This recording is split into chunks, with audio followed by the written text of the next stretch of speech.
मंगलम भगवान विष्णु मंगलम गरुड़ध्वज मंगलम पुंडरीकाक्षः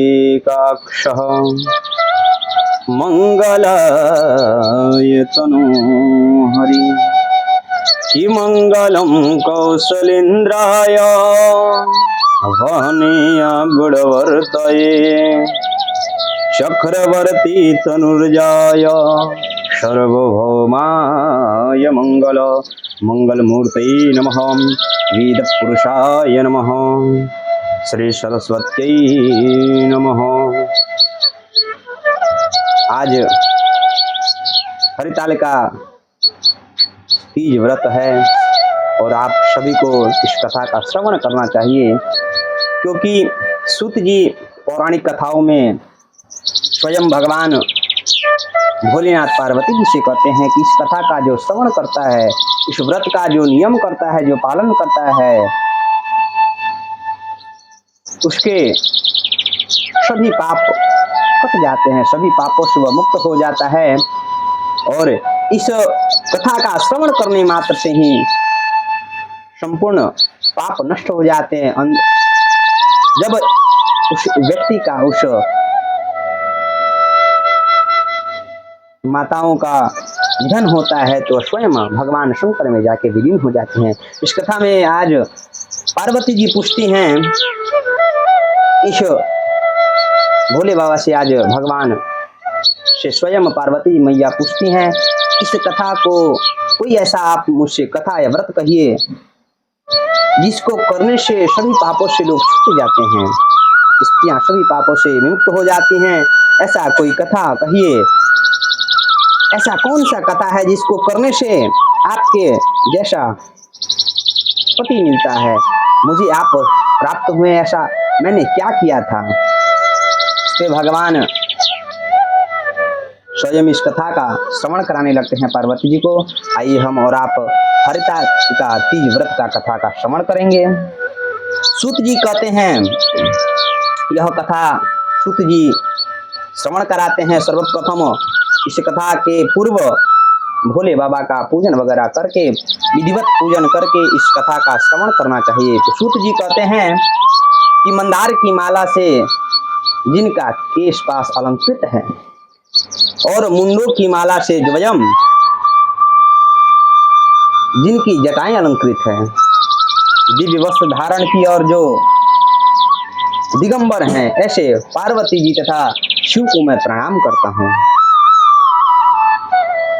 स्वयं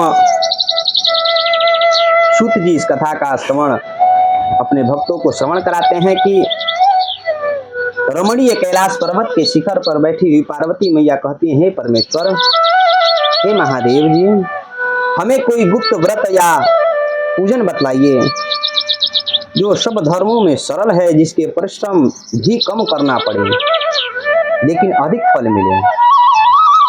हे नाथ, यदि आप मुझ पर प्रसन्न हो तो वह विधान बतलाइए। हे प्रभु, किस तरह, किस तप, किस व्रत या दान आदि से मध्य और अंतरहित आप जैसे महाप्रभु को प्राप्त किया जा सके, ऐसा व्रत, ऐसा जप, ऐसा तप, ऐसा दान हमसे वर्णन कीजिए।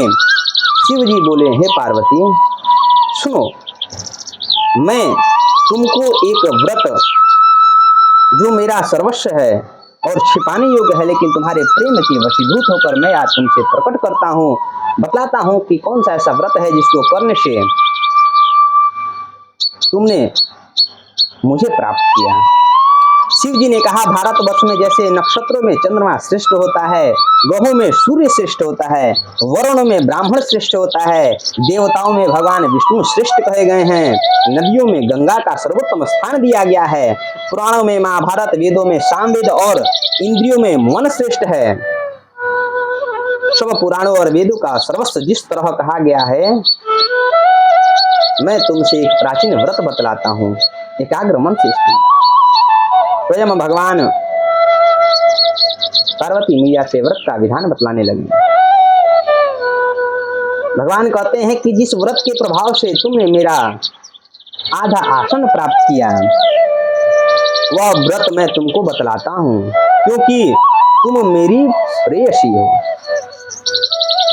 वह व्रत भाद्रपद मास की हस्त नक्षत्र से युक्त शुक्ल पक्ष की जब तृतीया तिथि हो तब उस व्रत को करना चाहिए। उस व्रत का अनुष्ठान मात्र करने से स्त्रियां सब पापों से मुक्त हो जाती हैं। हे देवी, तुमने आज से बहुत दिनों पहले हिमालय पर्वत पर इस व्रत को किया था, वह वृत्तांत मैं तुमसे कहता हूँ। पार्वती जी पूछने लगती हैं, हे नाथ, मैंने यह व्रत क्यों किया था? यह आपके मुख से सुनना चाहती हूँ कि मैंने इस व्रत को क्यों किया था, इस व्रत का करने का क्या कारण था।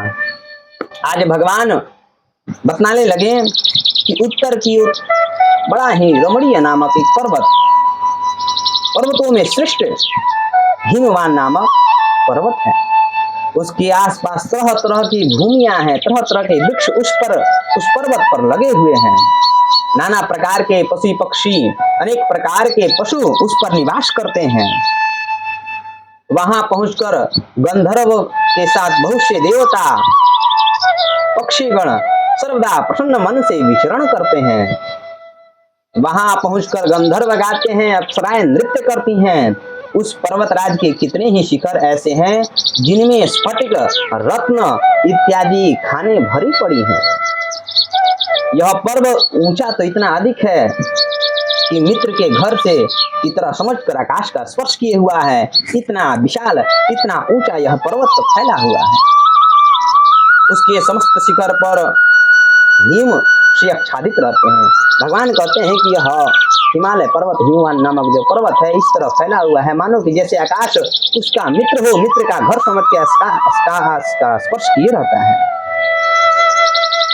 और उस हिमालय का शिखर सदैव बर्फों से ढका रहता है, आच्छादित रहता है। गंगा जल की ध्वनि सदा सुनाई देती रहती है। हे पार्वती, तुमने बाल्य अवस्था में उसी पर्वत पर तपस्या की थी। 12 वर्षों तक तुम उल्टी टंग कर केवल धुआं पी कर रही। पार्वती जी से भगवान कहते हैं, 14 वर्षों तक तुमने सूखे पत्ते खाकर रहा। माघ मास में जल में तुम बैठी रहती थी। बैसाख की दोपहरिया में तपती रहती थी। श्रवण के महीने में जब जल बरसता रहता था, उस समय तुम भूख प्यास में रहकर मैदान में बैठी रहती थी। तुम्हारे पिता इस तरह का कष्ट को देखकर उन्हें बड़ी दुखित हुए कि हमारी पुत्री बाल्य अवस्था में इतने कष्टों को क्यों करती है। ऐसा मन में विचार करने लगे। वे चिंता में पड़ गए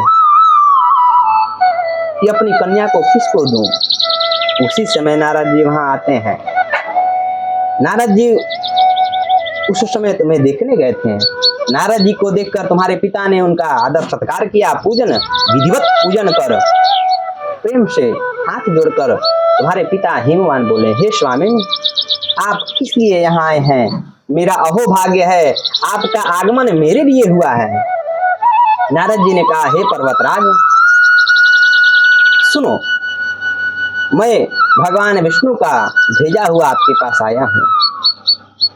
आपको चाहिए कि यह योग्य कन्या रत्न किसी योग्य वर को दें। नारद जी कहने लगे कि आपकी कन्या इतना योग्य है तो इसके लिए कोई योग्य वर ढूंढिए। इसकी कन्या का विवाह किसी योग्य वर के साथ करिए। भगवान विष्णु के समान योग्य वर ब्रह्मा, इंद्र और शिव, इनमें से कोई नहीं है। नारद जी भगवान विष्णु का बड़ाई करने लगे, बताने लगे कि उनके समान इस जगत में कोई भी ब्रह्मादि देवता, इंद्रियां भी उनके वश, उनके जैसा कोई भी योग्य नहीं है। इसलिए मैं यही कहूंगा कि आप अपनी कन्या भगवान विष्णु को ही दे दें। हिमवान ने कहा, भगवान विष्णु स्वयं मेरी कन्या लेने के लिए बोल रहे हैं, यह संदेशा आप स्वयं लेकर आए हैं। हिमवान की इतनी बात सुनकर मुनिराज नारद आकाश में विलीन हो गए। वे भगवान विष्णु के पास पहुंच गए। वहां हाथ जोड़कर नारद जी भगवान विष्णु से कहे, हे देव सुनिए, मैंने आपका विवाह पक्का कर दिया। उधर हिमवान ने पार्वती के पास जाकर कहा कि हे पुत्री, मैंने तुम्हें भगवान विष्णु को दे डाला। तब पिता की बात सुनकर तुम बिना उत्तर दिए अपने सखी के साथ घर से चली गई। वहीं जमीन में पड़कर तुम बड़ी दुखित हो गई और विलाप करने लगी, शोकाकुल हो गई। इस प्रकार तुमको इस प्रकार विलाप करते हुए देखकर सखी बोली, तुम इतनी दुखी क्यों होती हो? आखिर कारण क्या है? तुम्हारी जो इच्छा होगी मैं उसको यथाशक्ति पूरा करने का प्रयत्न करूंगी। ऐसा सखियां कहने लगी तुमसे। सखियों की बात सुनकर तुमने कहा, मेरी जो भी अभिलाषा है वह तुम प्रेम पूर्वक सुनो। मैं एकमात्र शिव को अपना पति बनाना चाहती हूँ, इसमें कुछ भी संशय नहीं है। मेरे इस विचार को पिताजी ने ठुकरा दिया है, इसलिए मैं अपने शरीर का त्याग कर दूंगी। तुम्हारी इस प्रकार के वचनों को सुनकर सखियां ने कहा, शरीर का त्याग न करो, चलो हम किसी ऐसे वन में चलें, ऐसी जगह पर चलें जहां तुम्हारे पिता पता न लगा सकें। ऐसी सलाह को सुनकर तुम ऐसे वन में जा पहुंची। उधर तुम्हारे पिता घर घर तुम्हें खोजने लगे कि मेरी पुत्री कहाँ चली गई है। मन में चिंता करने लगे, पता नहीं किस देवता, किस किन्नर, किस राक्षस ने मेरी पुत्री का हरण कर लिया है। उन्होंने मन ही मन कहा, हे नारद, मैंने नारद जी के आगे प्रतिज्ञा कर चुका हूं कि मैं अपनी पुत्री भगवान विष्णु को दूंगा। ऐसा सोचते ही भगवान मूर्छित हो गए। गिरिराज को मूर्छित देखकर सब लोग हाहाकार करते हुए दौड़ पड़े। जब होश आया तो पूछने लगे कि हे गिरिराज, आप अपने मूर्छा का कारण बताइए कि आप क्यों इतना, किस बात की इतना चिंतन कर रहे हैं कि आप मूर्छित हो जमीन पर गिर पड़े। हिमवान ने कहा, आप लोग मेरे दुख का कारण सुने। पता नहीं कौन मेरी कन्या का हरण कर ले गया है, या ऐसा तो न हुआ किसी सांप ने उसे काट लिया या सिंह कोई खा गया हो। मेरी बेटी कहाँ गई? किस दुष्ट ने मेरी पुत्री को मार डाला? ऐसा कहकर वायु के झोंके से कांपते हुए वृक्ष के समान कांपने लगे। इसके बाद हिमवान तुम्हें वन वन खोजने लगे, घर घर ढूंढने लगे। वह वन अनेक जानवरों से युक्त था, अनेक प्रकार के हिंसक जंतु जानवर उसमें रहते थे। तुम भी अपनी सखियों के साथ उस भयानक वन में चलती चलती एक ऐसी जगह जा पहुंची जहां एक नदी बह रही थी। उसके रमणीय तट पर एक बड़ी सी कंदरा थी। वहीं तुमने उस कंदरा में अपना आश्रम बना लिया और मेरी एक बालुकामयी सुंदर सी बालुका की मूर्ति बनाकर, प्रतिमा बनाकर अपने सखियों के साथ बिना कुछ खाए बिना कुछ पिए निराहार रहकर मेरी आराधना करने लगी। जब भाद्रपद शुक्ल की हस्तयुक्त तृतीया तिथि प्राप्त हुई तब तुमने मेरा विधिवत पूजन किया। रात भर जागकर तुमने मेरा भजन गीत आदि को गाया। मुझे प्रसन्न करने में पूरा रात्रि बिता दिया। उस व्रत के प्रभाव से मेरा आसन डगमगा उठा, जिससे मैं तत्काल उस स्थान पर जा पहुंचा जहां तुम अपने सखियों के साथ मेरा पूजन कर रही थी। वहां पहुंचकर मैंने तुमसे कहा कि मैं तुम पर प्रसन्न हूं, बोलो क्या चाहती हो। तुमने कहा, मेरे देवता, यदि आप मेरे ऊपर प्रसन्न हो तो आप मेरे पति बने, ऐसा वर मुझे दीजिए। मैंने तुम्हारे वचनों को सुनकर कहा, तथास्तु। ऐसा कहकर मैं पर्वत पर चला गया। तुमने वह प्रतिमा नदी में प्रवाहित कर दी, सखियों के साथ उस महाव्रत का पारण किया। तभी हिमवान उस वन में खोजते खोजते तुम्हारे पास आ पहुंचे। चारों दिशाओं में तुम्हारी खोज करते करते वे व्याकुल हो चुके थे, इसलिए तुम्हारे आश्रम में पहुंचते ही गिर पड़े। थोड़ी देर बाद उन्होंने नदी के तट पर दो कन्याओं को सोते हुए देखा। देखते ही उन्होंने तुम्हें छाती से लगा लिया, बिलख कर रोने लगे और बोलने लगे, हे पुत्री, तुम शीघ्र व्याग आदि भयावह इस जंगल में क्या कर रही हो? क्यों आई हो इस वन में? आखिर कारण क्या है? तब तुमने अपने पिता से कहा, हे पिताजी, मैंने पहले ही अपने आप को भगवान शिव के हाथों सौंप दिया है। आपने मेरी बात काट डाली, इससे मैं वहीं चली आई। हिमवान ने संतावना दी कि हे पुत्री, मैं तुम्हारी इच्छा के विरुद्ध कुछ नहीं करूंगा। वे अपने साथ तुम्हें ले आए और तुम्हारे साथ मेरा विवाह कर दिया। इसी से तुमने मेरा अर्धासन पाया। तब से आज तक किसी के सामने मुझे यह व्रत प्रकट करने की आवश्यकता नहीं हुई। हे देवी, यह बताता हूं कि इस व्रत का हरतालिका नाम क्यों पड़ा। पार्वती जी से भगवान बता रहे हैं कि इस व्रत का नाम आखिर हरतालिका व्रत क्यों पड़ा। भोलेनाथ कहते हैं कि तुम्हें सखियां हर के ले गई थी, इसी कारण से इसका नाम हरतालिका व्रत पड़ा। पार्वती जी ने कहा, हे प्रभु, आपने व्रत का तो नाम हरतालिका क्यों पड़ा, इसको आपने बता दिया। इस व्रत की क्या विशेषताएं हैं, क्या विधि हैं, क्या पुण्य है, क्या फल है, यह व्रत कौन करे, यह सब कहिए। भगवान कहते हैं, हे देवी, मैंने समस्त स्त्री जाति की भलाई के लिए यह उत्तम व्रत बतलाया हूं। जो स्त्री अपने सौभाग्य की रक्षा करना चाहती है, वो यत्न पूर्वक इस व्रत को करे। इस व्रत को करने से सौभाग्य की स्त्री का रक्षा होता है। सौभाग्य की स्त्रियों का सौभाग्य की रक्षा होती है। इस व्रत को किस प्रकार करना चाहिए, भगवान आज पार्वती जी से कहते हैं। किले का खंभे आदि से शोभित एक मंडप बनावे, उसमें रंग बिरंग के रेशमी कपड़ों से अलंकृत करें, चंदन आदि से सुगंधित द्रव्यों से मंडप को लिपवावें। फिर मंगलाचार करते हुए उस मंडप में भगवान शंकर की प्रतिमा, शिव पार्वती की प्रतिमा स्थापित करें अथवा शिवलिंग स्थापित करें। उस रोज दिन भर उपवास करके बहुत से सुगंधित फल फूल इत्यादियों से मेरी पूजन करें, रात भर जागरण करें। भगवान कहते हैं कि उस ऋतु में जो भी फल फूल इत्यादि प्राप्त हो वह विशेष रूप से रखें और मुझसे प्रार्थना करें, मेरी पूजन करें। पूजन करने के पश्चात